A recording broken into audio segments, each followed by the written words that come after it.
Ayan, mga idol, for videos today, paki-subscribe naman po ng aking YouTube channel, Yan. like and click the bell. Ayan, thank you for watching mga idol. So, ipapakita ko sa inyo yung video kung saan ito pong nangyayari sa kalsada. So, ito po yung kalsada na to mga idol, ay ito po ang kalsada ng Libmanan, Camarines Sur. Yan po yan. So, grabe po ang epekto ng bagyong Christine ngayong 2024. So, nakikita nyo po yan mga idol. Yan po yan ay mga palayan dyan sa gilid ng kalsada. So, lubog na po at umapaw na sa highway. Ayan po, kung nakikita nyo po yung video ko mga idol. Ayan. So, hindi pa masyado yan kasi hapon pa lang yan mga idol. Ayan, makikita nyo sa next video mga idol.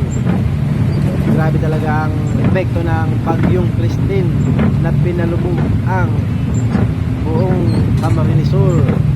Yan, at Albay. So, nandito nga mga idol, yung highway ng Milaor mga idol. Yan. Ay San Fernando pala mga idol. San Fernando, Camarines Sur. Yan po yung highway. So lubog na rin po sa baha mga idol ang highway na yan sa grabe talaga ng tubig na dinulot ng bagyo. Yan mga idol, tingnan nyo po yung video ko mga idol. Salamat pala sa mga nanonood ng aking video at thank you for subscribe and follow Facebook. Salamat sa lahat ng mga nagtatangkilik ng aking video. Maraming salamat po sa inyo mga idol.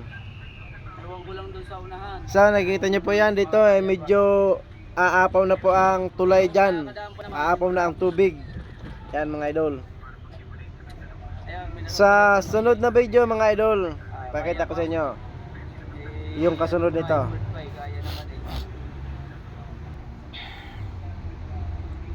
So ito na nga po mga idol. Ito na yung Naga City. Yan. Kung nakikita nyo po yan, Naga City na po yan mga idol. Yan po yung grabe ang tubig dyan sa terminal mismo. Sa pagliko mo dyan, pagkaliwa mo pa lang sa galing kang super highway, nakikita nyo po yung yan po yung ng kantuhan ng terminal. So nakikita nyo sa video ko mga idol, yung windshield na yan ay abot na po ang bus. Kahit gaano kataas ng bus, pero malalim talaga yung tubig mga idol. So ayan po mga idol, grabe po talaga ang tubig hanggang windshield ng bus ng Yutong Jumbo. Grabe talaga yung tubig dyan sa Naga City. So makikita nyo yan mga idol, kinabukasan. Grabe ang baha, ang epekto ng bagyong Christine. So ayan mga idol So nakikita nyo sa video na yan mga idol, ay kalahati pa lang sa gulong ang tubig mga idol. So ayan, kalahati pa lang ng tubig dyan mga idol. Nasa kalahati pa lang ng gulong ng Raymond. So ito na nga po, kinabukasan na mga idol. Ayan po kung gaano kalalim na ng tubig ng Naga City dyan sa terminal ng CBD. Ayan po, halos kalahati na ng bus lubog.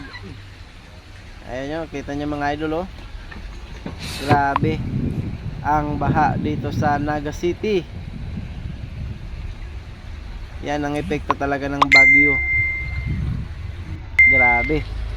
So ito nga po yung mga pasahero namin, medyo na stranded po dito sa Naga. Mga container na wala. Biyahe pong Matnog kami. Yan po yung mga pasahero na stranded na dito sa terminal. Kita nyo naman po sa lubog talaga yung baha. Yung mga pasahero pa po kami mga idol. Ayan mga idol, tingnan nyo po ang terminal, halos wala nang madaanan, puro na tubig. Kaya kailangan nito mga idol, bangka ang kailangan. Kaya salamat pala sa mga nanonood ng aking video. Salamat sa mga nagsusubscribe. Shoutout pala dyan kay Kabayan Vlog. Shoutout pala dyan kay Idol Moto. Yan. Tingnan nyo po mga idol halos windshield na po yung ng bus. Shoutout pala dyan kay Boss Karipa. Yan. Shoutout pala dyan kay Motovlog. Yan. Thank you for watching mga idol. So ayan na nga po mga idol ng mga pasayar namin. Stranded po dito sa Naga City. Salamat sa panonood ng aking video. Thank you for watching mga idol. Naglalakad, babae yung isa oh. Ano talaga na ngayon pala umaalis sila? Babae yung isa no. Ano ang pasaya yun? Ayan, mga natutulog na nga po mga idol ang pasahero namin dahil sa na-stranded na nga po sila dito sa terminal. Yan. Ayan po, hindi po makalabas yung bus. Gawa ng grabe ang baha. Ayan, salamat sa lahat ng mga nanonood ng ating video mga idol. Isa wala yung pagmamato.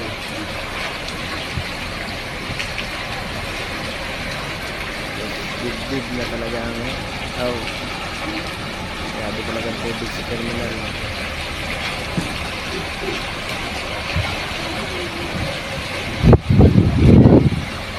Nakas tayo ng ulan.